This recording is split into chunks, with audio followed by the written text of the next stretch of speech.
اعوذ باللہ من الشیطان الرجیم، بسم اللہ الرحمن الرحیم۔ رب اشرح لی صدری ویسر لی امری واحلل عقدۃ من لسانی یفقہوا قولی۔ اللہم صل علی محمد وآل محمد وعجل فرج آل محمد۔ میرے سامعین محترم، آج امیر المؤمنین کی شہادت کی رات ہے، یعنی 21 جو رات ہے 21 کی رات جو ہے وہ امیر المؤمنین کی شہادت کی رات ہے، اور وصیت امیر المؤمنین نے اپنے اولاد کو کی۔ ایک جو وصیت ہے وہ وصیت امام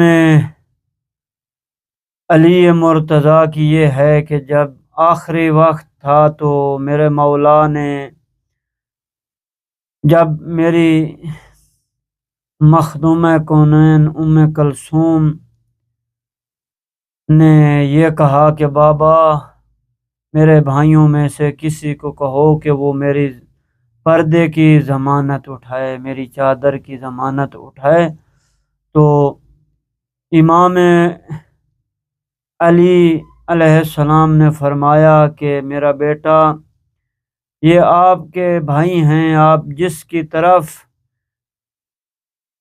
جس کا انتخاب فرمائیں، یہ میرے فرما بردار بیٹے ہیں، یہ آپ کی بات کو مانیں گے۔ تو امام جب یہ کہا تو بی بی نے فرمایا کہ میں چاہتی ہوں کہ میری پردے کی ضمانت عباس اٹھائے۔ تو میرے مولا نے عباس علیہ السلام کو فرمایا ادر منی، آئے میرے بیٹے عباس آؤ، میں علی تجھے کہہ رہا ہوں کہ یہ زینب کی چادر کے محافظ آپ ہیں۔ تو میرے مولا نے یہ امانت اور اس محافظت کو قبول کیا۔ تو آج سادات کے یتیم ہونے کی رات ہے، اور یہ بہت سخت ہے، خصوصاً ان لوگوں کے لیے جو لوگ پردیس میں ہوں اور وہاں پہ خدا نہ کرے کسی کی اولاد چھوٹی ہو اور پردیس میں ہو اور ان کا والد دنیا سے جا رہا ہو۔ بہرحال سادات کے لیے بہت مشکل تھا، خصوصاً زینب عالیہ کے لیے بہت مشکل تھا۔ یہ وہ مخدومہ ہے جو کبھی بھی روایات میں نہیں ملتا کہ اس بی بی نے کبھی بھی اپنے گھر سے باہر آئی ہو، لیکن جب بابے کی دنیا سے جانے کی رخصت، دنیا سے جانے کی خبر ملی تو اتنی بےتاب ہوئی اور اتنی روئی میری سین، اتنی روئی میری بی بی کہ صدمہ جو اتنا تھا، صدمہ بہت تھا میری سین، میری اس بی بی مخدومہ کونین کو۔ تو بہرحال آج سادات کے یتیمی کی رات ہے، تو خدا سے دعا گو ہیں کہ خداوند متعال کسی کو بھی پردیس میں ایسی یتیمی نہ دکھلائے۔ تو آج ہم سورہ بقرہ کی آیت نمبر 5 کا ترجمہ اور اس کی تفسیر بیان کریں گے۔ چلتے ہیں، پہلے اس کا آیت کا ترجمہ کرتے ہیں اور پھر ہم اس میں سے جو مہم نکات ہیں ان کو بیان کریں گے، اس کے بعد ہم اس کے تفسیر کو بیان کریں گے، وہ بھی 2-3 روایات کو بیان کریں گے۔ بسم اللہ الرحمن الرحیم۔ اولئک علی ھدی من ربہم واولئک ھم المفلحون۔ یہی لوگ جو خدا کی ہدایت پر قائم ہیں، یعنی وہ لوگ جو خداوند متعال کے ہدایت کے راستے پر چلتے ہیں، اور یہی لوگ کامیاب ہیں، یعنی یہی لوگ فلاح پانے والے ہیں۔ اس میں ایک یہ ہے کہ اولئک علی ہدی من ربہم، یہاں سے ہدن کی بحث ہے، یعنی وہ کون لوگ ہیں جو اپنے پروردگار کے ہدایت والے راستے پر چلتے ہیں، ہدایت پر قائم رہتے ہیں۔ اور دوسرا ہے وَأُولَئِكَ هُمُ الْمُفْلِحُونَ، اور وہ لوگ کون ہیں جو کامیاب ہیں، یعنی فلاح پانے والے ہیں۔ تو اس کے ضمن میں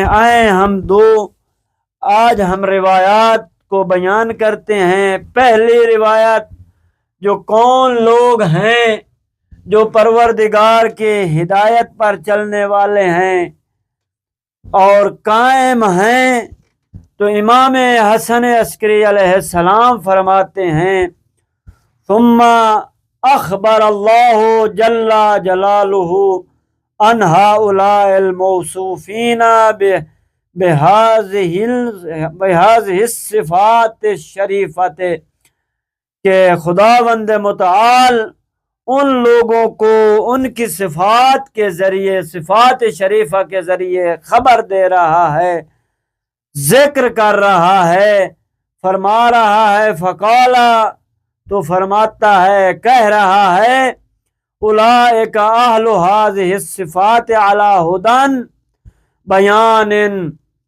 وثواب من ربہم وعلم بما امرہم بہ، کہ یہ خدا کی طرف سے ان لوگوں کے لیے ہدایت ہے، اور ان لوگوں کی صفات پر کیا ہے؟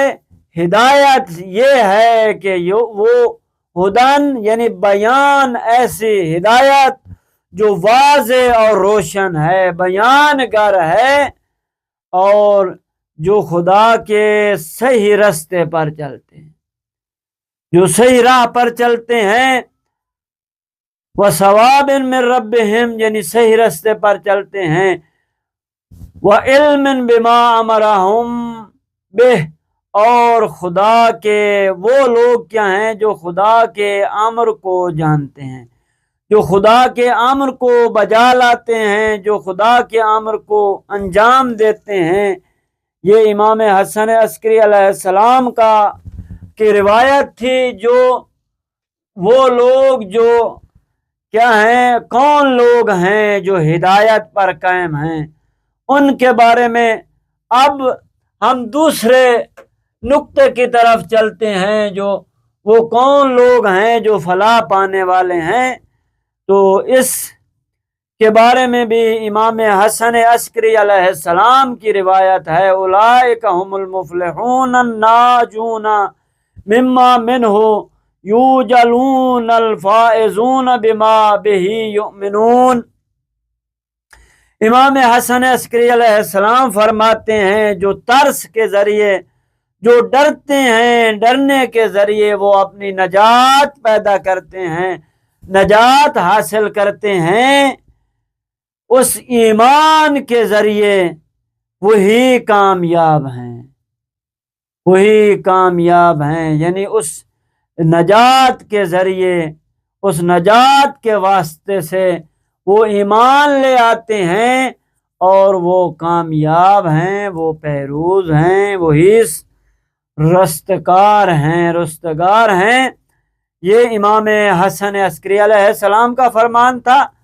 ایک فرمان امیر المومنین نے کہا ہے، فَاسْتَتِمُّوا نِعْمَ اللَّهِ عَزَّ ذِكْرُهُ بِالتَّسْلِيمِ لِقَضَائِهِ، کہ نعمتوں کے، خداوند متعال کی نعمتوں کے وسیلے سے وہ کیا کرتے ہیں؟ خدا کی قضا کو قبول کرتے ہیں، تسلیم کرتے ہیں، سر خم میں تسلیم ہو جاتے ہیں، وَالشُّكْرِ عَلَى نَعْمَائِهِ، اور اس کی کامل کردہ نعمت پر شکر کرتے ہیں، فمن لم یرضا بہذا، اور وہ جو اس کیا ہیں جو اس پر راضی نہیں ہوتے، یعنی ان نعمتوں پر راضی نہیں ہوتے، ولا الینا، وہ خدا کے بندوں میں سے نہیں ہیں، یعنی وہ خدا کے علاوہ کسی اور کی طرف جا چکے ہیں۔ وَأَنَ الْحَاكِمَ، وہ حاکم ہے، وہی حاکم ہے، وہی خدا ہے، یحکم بکتاب اللہ ہے، جو خداوند متعال کی کتاب کے ذریعے قضاوت کرتے ہیں، حکم دیتے ہیں، ولا خشیہ علیہ من ذالک، اور ان کو کوئی ڈر اور خوف ان پر طاری نہیں ہوتا، اولئک هم المفلحون، تو امیر المؤمنین فرما رہے ہیں وہی کامیاب ہے۔ تو ایک دوسرے مقام پر دوسری روایت میں بھی آیا ہے، فَإِنَّ الْعَامِلَ، یہ بھی فرمان اور یہ بھی حدیث، یہ روایت امیر المومنین سے کی گئی ہے۔ امیر المومنین فرماتے ہیں، فَإِنَّ الْعَامِلَ بِطَاعَةِ اللَّهِ وَالْحَاكِمَ بِحُكْمِ اللَّهِ لَا وَحْشَ عَلَيْهِ أُولَئِكَ الَّذِينَ لَا خَوْفٌ عَلَيْهِمْ وَلَا هُمْ يَحْزَنُونَ اولئک هم المفلحون۔ امیر المومنین فرما رہے ہیں، جو خداوند متعال کی اطاعت کے ذریعے اس کی فرما برداری پر عمل کرتے ہیں اور اسی کو خدا مانتے ہیں اور اس کے حکم سے، اللہ کے حکم پر وہ خوف زد نہیں ہوتے، اولئک الذین لا خوف علیہم، اور ان پر کوئی خوف وغیرہ، ان لوگوں پر کوئی خوف نہیں ہوتا، کوئی خوف طاری نہیں ہوتا، وہ نہیں ڈرتے، ولا ہم یحزنون، اور نہ ہی وہ غم زدہ ہوتے ہیں، یعنی خداوند متعال کے حکم، جو قضاوت، جو خدا کا حکم آیا ہے اس کو تسلیم کرتے ہیں، اولئک هم المفلحون۔ تو امیر المومنین فرما رہے ہیں وہی لوگ کامیاب ہیں، وہی لوگ فلاح پانے والے ہیں۔ دعا ہے کہ خالق کائنات ہمیں سچوں میں سے قرار دے، ہمیں عمل کرنے والوں میں سے قرار دے۔ والسلام ورحمۃ اللہ وبرکاتہ۔